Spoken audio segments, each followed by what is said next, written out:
Écoutez, pour la saison 2 de l'effet papillon, je me suis entourée d'une belle équipe, comme vous avez vu avec Jérémy, une belle équipe de chroniqueurs qui vont vous parler de toutes sortes de sujets en lien avec le mieux-être. Et aujourd'hui, je suis vraiment heureuse de vous présenter la première chronique et je dois vous mentionner qu'elle va être vraiment très inspirante de notre nouvelle collaboratrice à l'émission qui est Cynthia Lavoie. Le titre de sa série va s'intituler « Pour une vie créative ». Donc, je trouvais vraiment important d'apporter plus de créativité dans notre vie et l'experte dans ce domaine est, selon moi, Cynthia Lavoie. Et vous allez comprendre pourquoi. Madame Lavoie est conseillère, formatrice, conférencière en créativité, innovation, efficacité et fondatrice de Ingenia, sa propre compagnie de consultation. Elle a quitté son emploi pour accomplir son rêve d'être entrepreneur. Et elle s'est surtout intéressée à la créativité. Donc, voici sa première chronique qui s'intitule « Transformer vos rêves en réalité avec créativité » qu'elle nous a préparée pour nous. Bonjour Cynthia, comment ça va? Oui, bonjour Lynn, ça va bien? Écoute, je suis vraiment contente de t'avoir en studio. Puis aujourd'hui, tu vas nous parler d'une chronique qui s'intitule, qui est dans le thème d'une série d'émissions qui s'intitule « Pour une vie créative ». Mais juste avant que tu parles de ta chronique, j'aimerais vraiment que tu me dises, pour que les auditeurs te connaissent un peu mieux, c'est quoi ton parcours? Eh bien, moi, je suis une fille qui vient de la Beauce. J'ai étudié l'ingénierie, donc je suis ingénieure de formation. Et puis, dans mon travail d'ingénieur, eh bien, à un moment donné, je me suis rendu compte que les gens avaient beaucoup de difficultés à avoir des idées différentes ou de penser différemment. Puis, ça m'a beaucoup attirée d'essayer de comprendre comment je pourrais aider les gens à être plus créatifs, d'abord dans un milieu de travail, mais aussi dans la vie de tous les jours. Donc, c'est comme ça que j'ai continué mon parcours universitaire. J'ai été faire un doctorat sur le sujet. Donc, j'ai fait un doctorat en ingénierie, mais spécialisé dans la créativité dans les entreprises. Et puis, j'ai découvert des choses, oui, pour les entreprises, mais j'ai découvert aussi plein de choses pour notre vie de tous les jours, comment on peut la rendre plus créative. Puis c'est ça que je vais venir partager avec vous là, dans mes chroniques ici. Puis ici, on regarde au niveau de tes services. Quel genre de services tu offres? Puis c'est quoi ta clientèle? Actuellement, c'est sûr que je travaille beaucoup avec des entreprises, dans les entreprises. Donc, on fait des ateliers créatifs pour trouver des solutions à des problèmes que les entreprises vivent, que ce soit au niveau de l'efficacité de leur processus ou au niveau de la gestion, de comment on gère les employés. Je fais aussi du coaching auprès des gestionnaires pour justement les aider à aller mieux chercher les idées de leurs employés, mais aussi à mieux gérer leurs employés, mieux les écouter les idées, écouter qu'est-ce que les employés pensent aussi pour pouvoir aider l'entreprise à grandir là-dedans. Et donc, formation aussi, conférences à l'occasion. Donc, actuellement, je travaille surtout avec des entreprises de la région de Chaudière-Appalaches, Québec, Beauce. Donc, je me promène un petit peu là-dedans. Puis si on regarde au niveau, si les gens veulent avoir plus d'informations sur ton sujet, ils peuvent aller voir ton site web. Oui, donc vous pouvez me retrouver un peu partout. Site web cynthialavoie.com, donc CYNTHIA, Lavoie, LAVOIE.com. J'ai plein d'articles. On te retrouve sur Facebook aussi? Oui, on me retrouve aussi sur Facebook donc, la page Facebook s'appelle « Pour une vie créative et efficace ».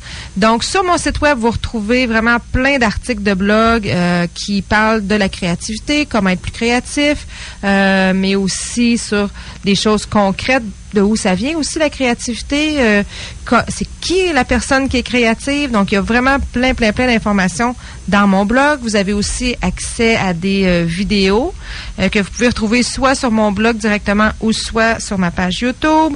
Puis dans la page Facebook, je partage des citations aussi, des petits trucs dans la vie de tous les jours qu'on peut avoir besoin pour justement rendre notre vie un petit peu plus créative dans la vie de tous les jours. Puis je suis aussi sur LinkedIn, puis pas mal tous les réseaux sociaux possibles de ce monde. Mais écoute, nos auditeurs, c'est des gens de tous les milieux.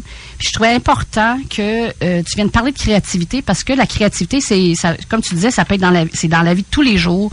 Ça peut être au travail, ça peut être dans notre vie amoureuse, ça peut être pour notre spiritualité, peu importe. La créativité, c'est essentiel. Et donc, aujourd'hui, j'aimerais que tu nous dises, c'est quoi ton thème d'aujourd'hui? Donc, aujourd'hui, puisque Josée vient tout juste de nous parler de comment interpréter nos rêves, j'avais pensé de rester dans la thématique du rêve, Donc, j'avais appelé ma chronique comment on transforme nos rêves en réalité. Super. Donc, comment on fait là, dans notre journée pour que nos rêves qu'on a et qu'ils deviennent vraiment la réalité puis qu'ils s'accomplissent. Donc, dans le fond, la première chose que je voulais qu'on discute, c'était comment on peut avoir un rêve, comment on définit notre rêve. Parce que notre rêve, c'est beau d'avoir un rêve, mais il faut que ce soit assez clair comme rêve pour qu'il puisse s'accomplir dans la vie de tous les jours. Donc, vu qu'on veut une vie créative, on aimerait avoir un rêve ou une vision qui est un peu créative aussi. Un projet, là. Oui, ça peut être un projet, ça peut être un rêve que ça fait longtemps qu'on a en nous, qu'on veut faire, que ce soit au niveau de notre vie personnelle, professionnelle ou spirituelle, comme tu disais tout à l'heure. Donc, moi, ce que je pense qui pourrait être intéressant pour les gens, s'ils veulent avoir un rêve puis une vision plus claire, c'est de passer à travers justement les étapes de la créativité. Il y a 4 étapes pour arriver à avoir une idée puis avant de la mettre en place. Ces 4 étapes-là, ils ont été établies il y a très, très longtemps. En 1926, c'est un chercheur, Wallace, qui a établi ces 4 étapes-là et ils sont encore 4 étapes qui sont encore d'actualité. Donc, c'est encore vérifiable dans tout ce que vous faites, vous allez voir. Donc, la première étape de M. Wallace, c'est la préparation. Donc, avant d'avoir un rêve clair, une vision claire de vers où on s'en va, on va vouloir se préparer. Mais c'est quoi se préparer d'une façon créative? Se préparer d'une façon créative, c'est de s'exposer au plus de sujets possibles, au plus de choses possibles. Donc, maintenant, avec toutes pas seulement les réseaux sociaux, mais tous les sites Internet, toutes les informations qu'on peut trouver sur Internet, c'est vraiment possible d'aller se faire un bon bagage de tout ce qui est possible dans la vie. Donc, la première étape, c'est vraiment de lire sur soit le sujet qui nous intéresse vraiment, si on a déjà quelque chose qui nous intéresse vraiment, ou d'aller lire sur plusieurs sujets. Des fois, les magazines vont être intéressants ou les sites web où est-ce qu'on a plusieurs articles sur plusieurs sujets, ça peut être intéressant. On peut écouter aussi des blogs sur YouTube. Il y en a tellement maintenant. On peut quasiment apprendre des formations complètes sur YouTube. Là. Oui, sur YouTube ou des podcasts aussi pour ceux qui connaissent les podcasts. Donc, vous pouvez commencer par ça pour commencer à explorer. Par la suite, on peut aussi décider de faire des recherches un petit peu plus approfondies. D'aller un petit peu plus, prendre des notes, se prendre des références, aller un petit peu plus loin dans un domaine, dans quelque chose qui nous intéresse. Vous pouvez aussi regarder ce que les autres font, les experts dans un domaine, par exemple. Si vous êtes intéressé à changer de branche ou aller de carrière, en fait, puis vous voulez, c'est un de vos rêves, donc vous pouvez aller voir des experts, vous pouvez les consulter, vous pouvez même peut-être les appeler. Souvent, ces gens-là sont très ouverts à vous rencontrer, participer à des ateliers, des conférences, des colloques, etc., être bénévole même pour certaines personnes ou certains ateliers. Ça va vous permettre de connaître plus de choses. Vous pourriez même vous dire, par exemple, qu'à chaque jour, vous travaillez à aller chercher de l'information sur votre rêve que vous avez. Donc, un des problèmes qu'on a dans la société actuellement, c'est qu'on est souvent submergé d'informations. Quand on est dans cette phase de préparation-là, à un moment donné, on se sent vraiment envahi par l'information. C'est pour ça qu'il faut absolument passer à la deuxième étape de la créativité. Parce que sinon, on n'arrive pas à prendre une décision, à prendre une voie qu'on veut vraiment choisir. Donc, la deuxième étape, on l'appelle l'incubation. L'incubation, en fait, c'est de vraiment prendre une pause. Donc, vous avez pris plein d'informations, ça fait peut-être 6 mois que vous cherchez quel serait votre rêve, comment vous pourriez l'accomplir, à quoi il pourrait ressembler, votre vision pourrait ressembler à quoi. À un moment donné, il vous faut un temps où est-ce que vous devez prendre une pause et juste laisser ça se déposer tout simplement. Quand je dis prendre une pause, ça peut être de ne plus aller voir les sites Internet concernant ça. Ça peut être de prendre une fin de semaine où est-ce que vous fermez tout, puis vous ne pensez pas à ça, puis vous allez faire du sport, vous allez en nature, par exemple, des choses comme ça. Donc, faire carrément autre chose que qu'est-ce qu'on est habitué de faire depuis des semaines et des mois. Oui. Ben, tu sais, Lynn, c'est comme quand on cherche un mot ou le nom d'une personne, oui. qu'on le sait, on dit « Ah, je l'ai sur le bout de la langue ». Mais c'est la même chose, mais il faut à un moment donné ne plus y penser. Lâcher prise carrément. Oui. Puis à un moment donné, on va se rendre compte que le mot nous revient ou le nom de la personne nous revient, puis on va dire un peu comme une espèce de eureka, enfin je l'ai trouvé. Donc, c'est un peu la même chose, l'incubation. Donc, c'est faire... Des fois, cette idée-là nous revient quand, par exemple, on fait carrément une chose qui n'a pas rapport, comme on est en train de laver la vaisselle, puis oups, ça nous vient en tête, ou on est en train de marcher, puis la chose qu'on cherchait depuis longtemps, ça nous revient. Donc, c'est vraiment important de prendre du temps pour, comme digérer. C'est comme une digestion, dans le fond, de l'information qu'on vient d'avoir. Oui, c'est un peu comme une digestion. Puis, vous remarquerez que souvent, nos idées vont venir dans des périodes... quand on est en train de faire, justement, des activités qui nous demandent peu de concentration. Prendre votre douche, faire la vaisselle, marcher, donc toutes des choses qui nous demandent pas beaucoup de concentration. Mais souvent, on est en train de bouger un peu. On n'est pas nécessairement en train de méditer. Donc, c'est pas obligatoire de méditer ou de faire des choses comme ça pour avoir de l'incubation. On peut aussi être en train de bouger. L'exercice physique, le yoga inclus, c'est des façons de faire qui vont faire que l'incubation peut être un peu plus rapide.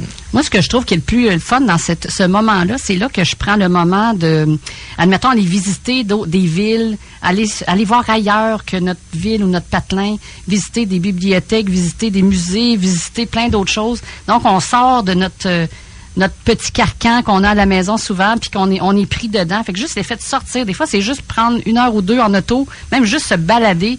Oups, on revient revigoré, puis on a plein d'idées en tête après quand on prend ce petit moment-là. Oui, puis en fait, c'est ça la beauté de ce processus-là, c'est que ça nous permet vraiment de se déposer puis de vraiment faire autre chose, de se changer les idées. Puis ça, c'est vraiment important parce que dans le fond, le principe de ça, c'est pour ça aussi que la méditation, c'est quand même un bon moyen de faire une certaine incubation. C'est que ça permet à notre cerveau de déconnecter les liens qu'il avait déjà faits. Donc, ça lui permet de vraiment reconstruire, de pouvoir reconstruire par la suite des nouveaux liens dans son cerveau. Puis ça, c'est vraiment important pour la créativité. Et puis, cette incubation-là, si, par exemple, vous travaillez sur un long projet, ça fait 6 mois que vous ramassez de l'information, c'est sûr que l'incubation ne durera pas une journée. Il va vous falloir quelques jours. Par contre, si vous êtes sur un problème, mettons, ce matin, en me levant, j'avais un problème, plus tard, dans la journée, j'ai besoin de la solution rapidement, je peux utiliser ces petits trucs-là aussi. Aller m'entraîner, prendre une marche, faire du sport, faire un petit peu de méditation, alterner un petit peu les activités, aller pour faire une promenade, comme tu dis. Là, ça peut être efficace dans une journée en tant que telle. Mais si vous avez un projet, un rêve de vie, quelque chose que vous voulez mettre en place, un plus gros projet, prenez le temps de faire l'incubation, pas seulement qu'une journée. Donc, ça pourrait être sur plusieurs semaines, à la limite, là. À la limite, ça pourrait être plusieurs semaines aussi. Il faut vraiment prendre le temps de faire cette étape-là. C'est elle la plus importante. Parce que là, dans cette étape-là, ce qui va vous arriver, c'est ce qu'on appelle ensuite la 3e étape, l'illumination. Par contre, l'illumination, peut-être que la première idée que vous allez avoir, ça sera peut-être pas la meilleure. Fait que c'est important de prendre le temps de prendre en note cette belle idée-là qu'on vient d'avoir, notre eureka qu'on vient d'avoir, on la prend en note, mais on peut quand même continuer un petit peu notre incubation avant de vraiment prendre des décisions importantes dans notre vie. Donc, les idées vont continuer à germer, puis vous allez pouvoir vraiment voir si c'est vraiment cette idée-là qui est la meilleure ou peut-être il va en revenir une autre par la suite. Donc, il peut y en avoir plusieurs, là. Des idées, là, des illuminations, là. Oui. Donc, on se fait comme une liste de toutes les choses qui nous viennent en tête. Parfait. On pourrait se faire une liste de tous nos projets, nos visions qu'on a, puis après ça, on va pouvoir faire le ménage de tout ça. Puis, quand on a des nouvelles idées, là, on a 2 choix. Soit qu'on la garde pour nous, l'idée, puis on prend le temps de valider si ça peut être possible. On garde ça un peu secret. Des fois, on aime ça, garder un peu les idées pour nous avant d'aller les divulguer aux gens de notre entourage. Mais éventuellement, il faut passer à la 4e étape du processus créatif, c'est de faire une vérification. Notre idée, elle dit quoi aux gens de notre entourage? Elle dit quoi à notre patron, par exemple? Ou elle dit quoi à notre meilleur ami? Donc, juste pour aller voir qu'est-ce qui va sortir de ces discussions-là. Puis là, c'est là que je trouve qu'il est hyper important d'avoir des gens autour de nous que j'appelle des capteurs de rêve. Les gens autour de nous, c'est important qu'ils nous encouragent dans nos idées. Si vous dites votre idée, puis que la discussion que vous avez par la suite avec la personne finit par être un peu il me semble que c'est une drôle d'idée, il me semble que je suis pas sûre, tu devrais pas faire ça. Mais si vous avez des gens autour de vous qui sont comme ça, peut-être que c'est pas les meilleures personnes à aller présenter votre idée en premier. On choisit les gens qui veulent nous propulser, là. Oui. Puis des fois, on n'en a pas autour de nous. Fait qu'on peut essayer d'en trouver aussi. On va dans des forums, on peut aller discuter avec des gens qui ont les mêmes passions que nous. Donc, c'est là qu'on va trouver nos capteurs de rêve. Puis, des fois, j'illustre les capteurs de rêve aussi avec, tu sais, le petit toutou qu'on avait quand on était petit pour... où est-ce qu'on peut se confier à notre petit toutou pour lui dire... Hey, tu sais, j'avais pensé à ça, puis ça serait une bonne idée, etc. Mais c'est un petit peu ça aussi. C'est qu'il faut avoir ce petit toutou-là qui est réconfortant, puis qui va nous dire que notre idée, elle n'est pas si mauvaise que ça, puis qui va nous encourager, puis il va peut-être même nous aider à trouver des nouvelles idées, ce capteur de rêve-là, qui va comme amplifier l'idée. Dans le fond, le capteur de rêve, j'adore l'idée de ce mot-là, le capteur de rêve. Il va venir capter notre rêve. Et après ça, lui, il va comme avoir comme une interprétation, il va comme filtrer. Mais après ça, il va nous revenir avec peut-être d'autres idées pour aller un peu plus loin.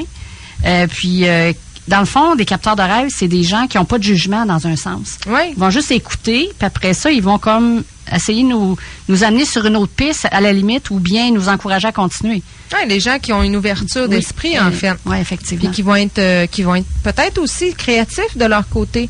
Donc, ça va nous aider aussi à être encore plus créatifs, parce que parfois, l'idée qu'on va avoir trouvée en premier va peut-être pas être celle qui va être la plus créative. Donc, c'est bien de partager, parce que la créativité, oui, ça vient de notre tête, de notre cerveau, des liens qui se font dans notre cerveau, mais la créativité aussi, c'est le résultat souvent de discussions de groupe, d'échanges. Donc, c'est important quand même de pouvoir échanger. Puis un autre aspect du capteur de rêve que je trouve intéressant, c'est que souvent, quand on parle à ces gens-là, sans le savoir nous-mêmes, c'est qu'en parlant, les autres peuvent nous trouver des personnes ressources, ils peuvent nous amener avec d'autres éléments qui peuvent ajouter à notre réflexion, disons. Oui, ça peut être super intéressant aussi, parce qu'éventuellement, si on veut mettre en place notre rêve, le transformer en réalité, il va falloir qu'il y ait des gens qui nous aident. Il va falloir qu'on en parle pour que les gens puissent nous aider. Faut pas rester tout ça dans notre coin, là, quand on a un rêve, là. C'est ça. Fait que ça fait partie des choses qu'il faut faire pour le transformer, ce rêve-là, en réalité. Donc, une fois qu'on a établi notre rêve, qu'on a été quand même assez créative sur notre rêve, bien là, on va vouloir le réaliser. Quand on arrive à la réalisation de notre rêve, là, parfois, on va se buter à plusieurs choses. On n'a pas le temps, on n'a pas d'argent, on ne connaît pas les bonnes personnes. Puis là, on voit ça comme une magnifique et géante montagne. Et ça nous semble finalement impossible. Donc, autant que notre idée était bonne, finalement, le lendemain matin, elle est pas mal moins bonne. Hein, on retombe sur nos pieds, puis on se dit, ouf, finalement, ça va être pas mal plus difficile que je pense. Donc, moi, le truc que j'ai, que je trouve qui est vraiment intéressant, c'est de choisir. Choisir une étape. La première étape. Et là, quand on fait notre choix d'étape, il faut vraiment être conscient que ce n'est pas l'étape la plus facile qu'il faut choisir. Il faut essayer de choisir l'étape qui va nous amener le plus rapidement à notre objectif. Donc, si vous avez un objectif, par exemple, moi dans mon cas, j'avais l'objectif de me faire connaître comme consultante. Puis, il y a plusieurs moyens. Je peux, j'ai une page Facebook sur laquelle je publie, puis tout ça. Donc ça pourrait être comme une étape, créer une page Facebook, admettons. Ça pourrait être une étape. Ouais. Mais toi, tu n'avais... par contre, moi, je me suis rendu compte que ce qui était beaucoup plus efficace, c'est quand je faisais des entrevues avec des gens qui étaient connus. Donc, j'ai commencé à faire tranquillement des entrevues avec des entrepreneurs qui étaient vraiment connus. Donc, c'est comme ça que les gens ont commencé un petit peu plus à connaître ce que je fais, puis à me connaître parce que je me suis affiliée avec des gens qui sont déjà connus. Donc, il y a toujours une chose que vous pouvez faire qui est différente aussi de ce que les autres vont faire, mais une chose que vous pouvez faire, que vous soyez en entreprise ou ailleurs, mais des fois, il y a une chose qu'on le sait que c'est difficile. On le sait que ça va nous prendre tout notre petit change pour le faire. Juste peut-être une demande qu'on a à faire à quelqu'un, un courriel à envoyer, quelque chose qui pourrait plus rapidement nous amener à notre rêve, mais on le fait pas parce qu'on a peur. Donc ça fait que nos rêves prennent du temps à mettre en place. Puis quand ça prend du temps, à un moment donné, on se décourage. Donc, il faut vraiment affronter notre peur. Il faut aller passer par-dessus ça, là. Ben, ça peut arriver qu'il y ait une grosse peur reliée à l'étape qu'on veut faire. Ça peut aussi arriver que ce soit d'autres choses. Juste une question, des fois, de procrastination, une question qu'on se dit, oh, ça va me prendre 2 jours faire ça. Par exemple, si on veut écrire un livre et puis, je sais pas, on a à faire de la recherche sur notre sujet. C'est notre première étape pour essayer de se distinguer, à devenir une autorité dans notre domaine. Mais ça peut paraître long et pénible. Mais si c'est ça la première chose qu'il faut faire, il faut le faire. Il faut prendre notre courage à 2 mains, puis le faire. La prochaine étape, dans le fond, une fois qu'on a choisi la chose qu'on voulait faire, on appelle, en anglais, on appelle ça « Own your mornings ». C'est-à-dire, prenez possession de vos matins. Vos matins, c'est la période où est-ce que le matin, c'est la période où est-ce que vous êtes le plus réveillé habituellement. Donc, selon votre constitution, ça peut arriver que ce soit un petit peu plus tard dans la journée, mais en général, les gens, on est pas mal tous plus efficaces le matin, vous remarquerez. Si vous commencez votre matin en prenant vos courriels puis en gérant des petites pécadilles, c'est peut-être pas la meilleure façon de pouvoir vraiment atteindre votre rêve. Pour atteindre votre rêve, vous avez peut-être besoin de juste prendre 30 minutes par jour. Donc, pourquoi pas prendre ce 30 minutes-là dès le début de la journée? Puis des fois, là, votre 30 minutes, ça peut être d'écrire. Si vous voulez écrire un livre, des fois, ça peut être de faire 3 courriels, 4 courriels que vous avez envoyés à des gens que vous voulez entrer en relation. Ça peut être d'écrire un article de blog. Mais prenez ce temps-là le plus tôt possible dans votre matinée. Donc, idéalement, on va pas voir nos courriels, notre Facebook, etc. Et on s'assoit puis on écrit. Ou on fait notre étape qu'on a à faire pour atteindre notre Donc, c'est la première chose qu'il faut faire et non regarder ce qui se passe sur Facebook et regarder nos courriels. Ben, c'est le conseil que je donnerais si on veut vraiment atteindre nos objectifs. Donc, choisir qu'est-ce qui est bon, qu'est-ce qu'on pense qui est la première chose. Oui, on va avoir peut-être un peu de planification à faire éventuellement. On pourra en parler dans d'autres chroniques. Mais la première chose qu'on devrait faire le matin, si on veut vraiment l'atteindre, ce rêve-là, c'est de travailler là-dessus. Que ce soit d'aller faire des recherches sur Internet, d'aller contacter des gens. Donc, ça peut être avant le déjeuner, si vous êtes capable de le faire. Vous vous levez une demi-heure plus tôt, puis vous dites « Je travaille sur mon rêve ce matin ». Ou vous pouvez tout simplement là, le faire peut-être après le déjeuner, mais le plus tôt possible dans votre journée, vous devriez faire ça. Votre rêve, ça peut être de vous mettre plus en forme, par exemple. Bien, peut-être que vous devriez, avant de partir votre journée, aller prendre votre marche, aller faire votre entraînement. Donc, des choses comme ça que vous pouvez faire là, vraiment le plus tôt possible dans votre journée. Puis, c'est pas obligé de faire des grandes tâches, comme tu disais, 30 minutes par jour. Même si on pourrait commencer avec 5-10 minutes par jour, puis après ça, on augmente graduellement, là. 5 minutes peut être suffisant. 5 minutes peut être suffisant. Il faut juste commencer puis prendre une habitude. Souvent, on entend qu'une habitude se forme en 21 jours. Eh bien, malheureusement, je voudrais pas vous décourager, mais le 21 jours, c'est pas nécessairement vrai. En fait, on parle plutôt de 66, 70 jours avant vraiment d'inculquer une nouvelle habitude. Puis, si on est vraiment résistant, ça se peut que ça prenne plus de temps aussi, là. Okay. Des fois, il y a des habitudes, je sais pas si vous pouvez vous remémorer des habitudes que vous avez incorporées à votre vie, mais des fois, ça peut prendre 1 an, 2 ans avant qu'on soit capable. Donc, c'est pas si évident que ça de changer nos habitudes, mais si on commence petit, on va pouvoir vraiment évoluer. Donc, c'est préférable de le faire 5 minutes par jour pendant 60 jours et plus que essayer d'en faire 30 minutes puis arrêter au bout de 15 jours. C'est ça. Vaut mieux commencer petit, mais avoir une certaine constance. Habitude, constance, une fréquence dans laquelle on travaille. Fait que dans le fond, en résumé de tout ça, ce qu'on peut dire, c'est que il faut penser gros, penser grand, rêver en grand, mais agir petit. Tranquillement, 5 minutes, 10 minutes, donc commencer petit. Donc, si on veut transformer nos rêves en réalité, je pense que c'est ce qu'il faut penser. Donc, penser grand, mais agir petit. Donc, pour pouvoir atteindre notre rêve. Hey, c'est super intéressant, Cynthia. Franchement, là, je pense que ça va aider beaucoup de gens. Puis, écoute, si on veut faire un rappel sur ton site web, on invite les gens à aller voir cynthialavoie.com. Puis, écoute, on va parler plus tard au cours de la saison. Je veux que tu nous parles d'autres choses. C'est vraiment intéressant. Donc, je te remercie beaucoup, beaucoup d'être venu avec nous aujourd'hui. Et si les gens veulent te suivre, on va mettre toutes les informations aussi sur notre page Facebook de l'Effet Papillon. Parfait. Bien, merci beaucoup, Lynn, de m'avoir reçu aujourd'hui et je vais vous souhaiter à tous une bonne journée créative. Et puis, bien, on va se revoir prochainement. Merci. Bye bye.